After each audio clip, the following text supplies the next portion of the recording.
ఇంట గెలిచి రచ్చ గెలువు అనేది తెలుగులో ఓ సామెత. అయితే ఐపీఎల్లో రాయల్ ఛాలెంజర్స్ బెంగళూరు ఈ సామెతకు పూర్తి భిన్నమైనటువంటి ఫలితాలను సాధిస్తుంది.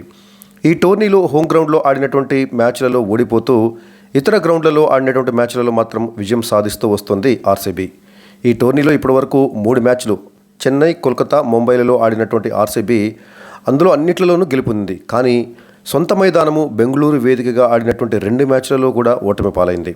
తాజాగా నిన్న అంటే ఏప్రిల్ 10 గురువారం నాడు ఢిల్లీ క్యాపిటల్స్తో బెంగళూరులో జరిగినటువంటి మ్యాచ్లో కూడా ఆర్సీబీ పరాజయం పాలైంది. RCB batter Phil Salt run out మ్యాచ్ను మలుపు తిప్పింది. ఒంటి చేత్తో ఢిల్లీని గెలిపించినటువంటి KL Rahul player of the మ్యాచ్గా నిలిచాడు. ఈ మ్యాచ్లో టాస్ గెలిచినటువంటి ఢిల్లీ క్యాపిటల్స్ కెప్టెన్ అక్షర్ పటేల్ ముందుగా ఆర్సీబీని బ్యాటింగ్కు ఆహ్వానించాడు. అయితే ఓపెనర్లు చెలరేగిపోవడంతో ఓ దశలో ఆర్సీబీ 3 ఓవర్లలో వికెట్ నష్టపోకుండా 53 పరుగులు చేసింది.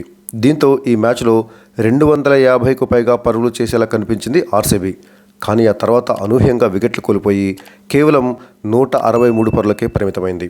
ఆ జట్టు ఓపెనర్ ఫిల్ సాల్ట్ కేవలం 17 బంతుల్లోనే 37 పరుగులు సాధించాడు. అయితే ఫిల్ సాల్ట్ రన్అట్ కావటం ఆ జట్టు పతనానికి నాంది పలికింది. ఈ మ్యాచ్లో బ్యాటింగ్ సందర్భంగా తొలి 3 ఓవర్లలో వికెట్ నష్టపోకుండా 53 పరుగులు చేసినటువంటి ఆర్సీబీ ఆ తర్వాత 17 ఓవర్లలో 7 వికెట్లు కోల్పోయి 110 పరుగులు మాత్రమే చేసింది. ఢిల్లీ క్యాపిటల్స్ బౌలర్లలో విప్రాజ్ నిగమ్ 2 వికెట్లు, కుల్దీప్ యాదవ్ 2 వికెట్లు, మోహిత్ శర్మ, ముఖేష్ కుమార్ చెరో వికెట్ పడగొట్టారు. ఆరంభంలో ఫిల్ సాల్ట్ 37 పరుగులతోటి చెలరేగిపోతే చివరిలో టిమ్ డేవిడ్ కూడా వేగంగా ఆడి 20 బంతుల్లోనే 2 ఫోర్లు 4 సిక్సర్లతోటి 37 పరుగులు చేసి నాట్అవుట్గా నిలవడంతో అంటే ఆరంభంలో ఫిల్ సాల్ట్ 37 పరుగులు, చివరిలో టిమ్ డేవిడ్ మరో 37 పరుగులు. వీరిద్దరూ ఆ మాత్రం రాణించబట్టి ఆర్సీబీ 163 పరుగులు చేయగలిగింది. ఇక మధ్యలో కోహ్లీ 14 బంతుల్లో 22 పరుగులు, రజత్ పాటీదార్ 23 బంతుల్లో 25 పరుగులు, అదేవిధంగా కృణాల్ పాండ్యా 18 బంతుల్లో 18 పరుగులు చేశారు. సో ఫిల్ సాల్ట్ ఆడినటువంటి ఆట తీరు చూస్తే ఈ మ్యాచ్లో ఆర్సీబీ ఖచ్చితంగా 250కు పైగా పరుగులు సాధిస్తుందేమో అని అనిపించింది.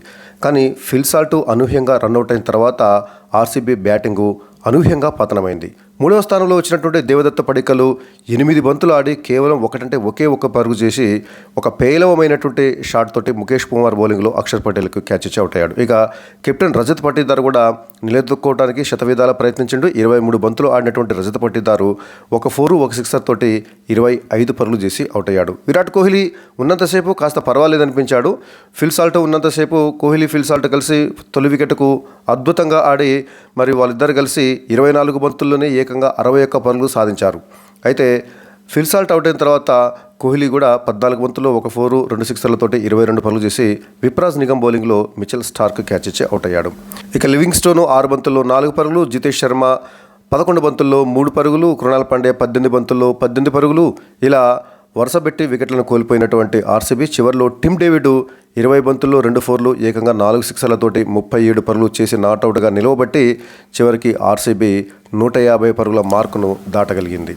అనంతరం 164 పరుగుల విజయ లక్ష్యంతో బ్యాటింగ్ దిగినటువంటి ఢిల్లీ ఆరంభంలో ఇబ్బంది పడింది.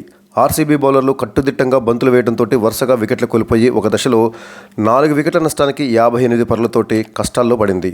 మరొక వికెట్ పడితే పరిస్థితి వేరుగా ఉండేదే. కానీ ఈ సమయంలో కేఎల్ రాహుల్ పట్టుదలతోటి బ్యాటింగ్ చేశాడు. తొలుత ఆచితూచి బ్యాటింగ్ చేసినటువంటి రాహుల్ ఆ తర్వాత టాప్ గేర్లోకి వచ్చేశాడు. ట్రిస్టన్ స్టబ్స్తో కలిసి అభేద్యమైనటువంటి 5వ వికెట్కు 111 పరుగులు జోడించాడు. దీంతో ఢిల్లీ 17.5 ఓవర్లలో 4 వికెట్లు కోల్పోయి లక్ష్యాన్ని ఛేదించింది. కేఎల్ రాహుల్ 53 బంతుల్లో 93 పరుగులు చేసి నాట్అవుట్గా నిలిచాడు.